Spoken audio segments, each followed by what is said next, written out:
guys, how are you doing? कस्तो छ तपाईहरुलाई? आज सार्वजनिक अन्तर्राष्ट्रिय कानुन पब्लिक इन्टरनेशनल ल को विषयमा पार्ट 1 मा छोटो नोट सर्ट नोटहरु हामीले गर्न जाँदै छौं। सो हामी यहाँबाट अगाडि चाहिँ यहाँ मुभ गर्दै छौं।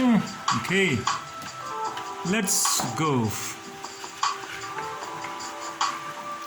ओके, इकाइ 1 युनिट तपाईको 1 यसमा चाहिँ पार्ट तपाईको 1 छ र यसमा चाहिँ के छ भन्दाखेरि meaning and definition of public international ल। यो meaning and definition of public international लमा सार्वजनिक अन्तर्राष्ट्रिय कानुनको परिचय र परिभाषाको सन्दर्भमा हामी कुरा गर्छौं। छोटो टिप्पणी मात्रै गर्छौं, हामी बृहत गहिराइमा जाँदैनौं।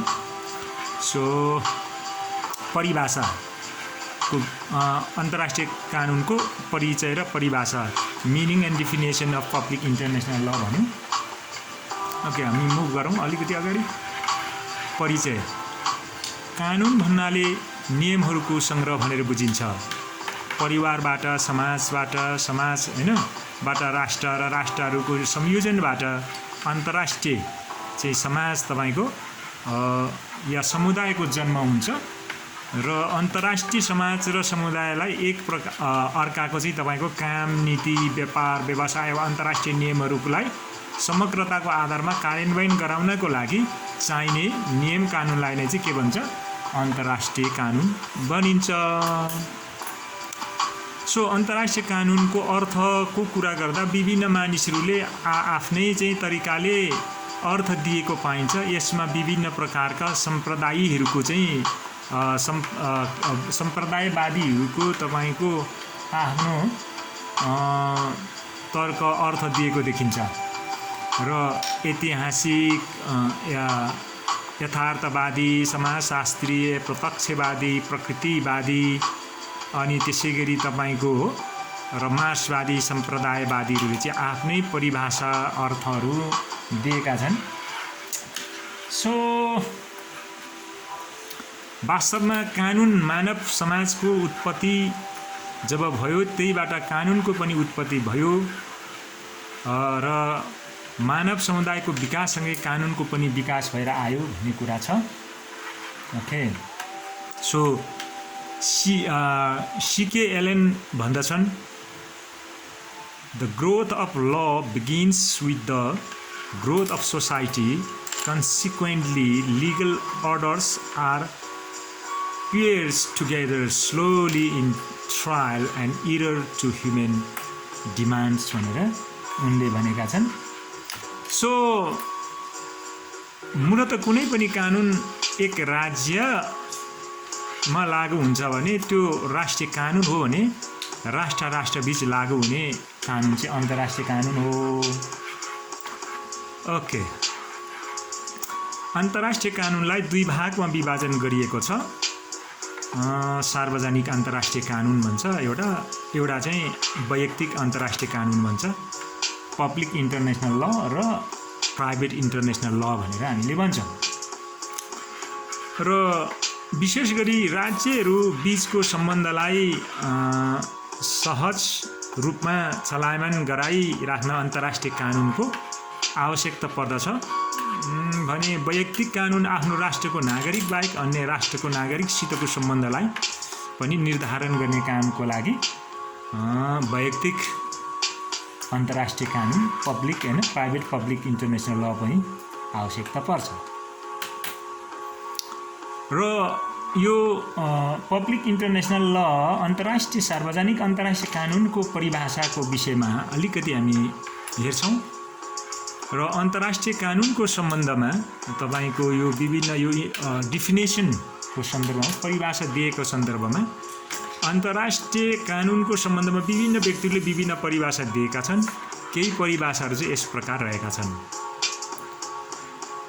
प्रोफेसर एल अपेनहेमका अनुसार ल अफ नेसन और इंटरनेशनल ल is the name for the body, customary and conventional rules which are considered considered legally binding by civilized states in their intercourse with each other भनेर भनेको छन्।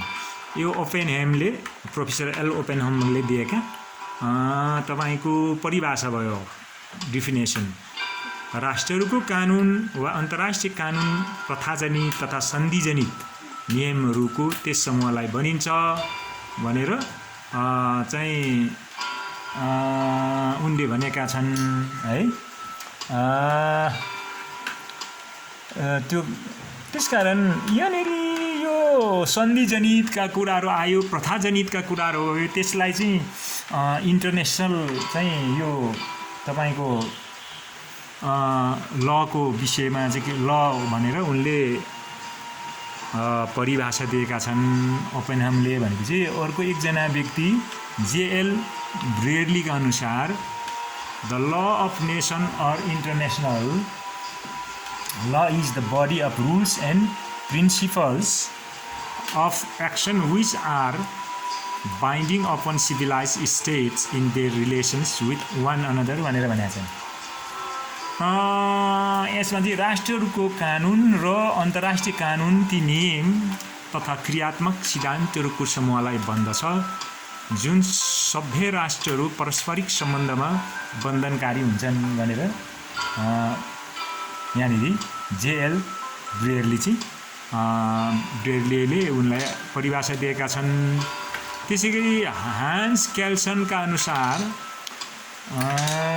international law or law of nations is the name of body of rules which according to the usual definition regulate the conduct of states in their intercourse with one another भनेर तपाईको Hans क्याल्सनले चाहिँ भनेका छन्।